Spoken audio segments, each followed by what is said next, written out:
For those who can't afford to buy a sprite, here's a quick tutorial on how you can actually use GraphicsGale, which is a good alternative to a sprite, which I'll give you in the link in the description below. So here's how you can do it. First, you open up GraphicsGale like I've just opened here right now and choose the size that you want. So mine has got 120 by 140 and I've made this simple MUGEN portrait of Dill Pickles, which I'll be also making for my upcoming Rugrats All Grown Up MUGEN project as well.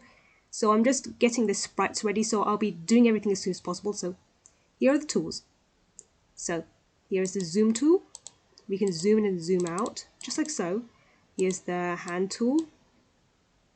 It's actually a mover, by the way. Here's the rectangular selections of, like, there's an oval one and there's a lasso just right here. Here's the magic wand if you want to remove any of the unnecessary stuff. Here's the color selection if you want to select a color.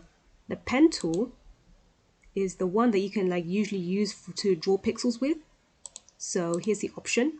So when you go to the sensitivity, you just have to click on either desensitize, except when the mouse button is released for perfect pixels most of the time.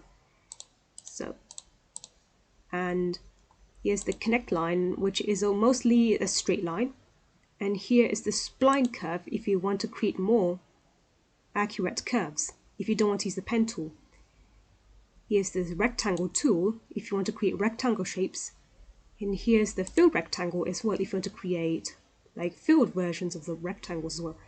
There's an oval tool, including a filled version if you want to create a filled version or an oval outline.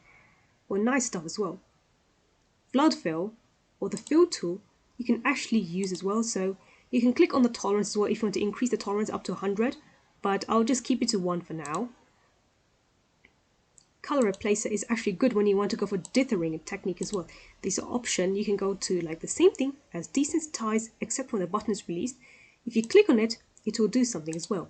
I'll show you later on. So here's the text tool if you want to write in some text, or you can type up some funny looking text or something. And anti-aliasing if you want to click on anti-aliasing as well. Transparency if you want to enable transparency. Paint mode if you want to go to normal mode as well. So for animations, you can add a frame by clicking here.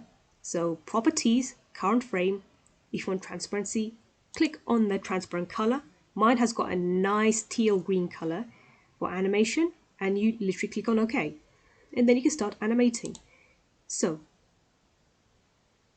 you can also duplicate the frame. You can either duplicate into left or duplicate into right. If you can go to either left or right. And here's the left and right buttons. There's properties. You can go to frame properties as well. And you can go to copy and paste frames as well. And you can also play back from the first frame. You can pause, or you can play as well if you want to play the animation. And alternatively, click on here and you can go to properties as well. And then you can literally do that as well. And if you click here, you can duplicate the frames, duplicate into left, duplicate into right, and it should be okay.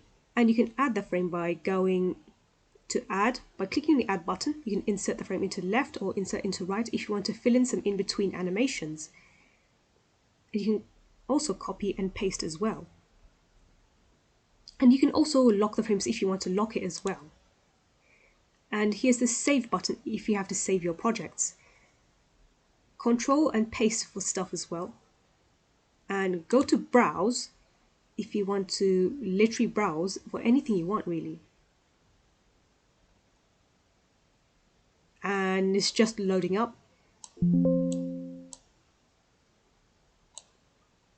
Sorry about that, there are some of these kind of stuff, so I'll just close it anyway. And you can click on the blank page by clicking on new, and you can choose any size you want. You can go for 1-bit is 2 colors, 4-bit is 16 colors, 8-bit is 256, 15-bit is 32,000 colors, CCMP is 64,000 colors, 24-bit full color, and 32-bit with full color plus an alpha channel. Mine is actually 32-bit with an alpha channel because I typically use that for many colors. Since Fighter Factory 3 does not allow more than 256 colors, I go for that most of the time, so it should be alright.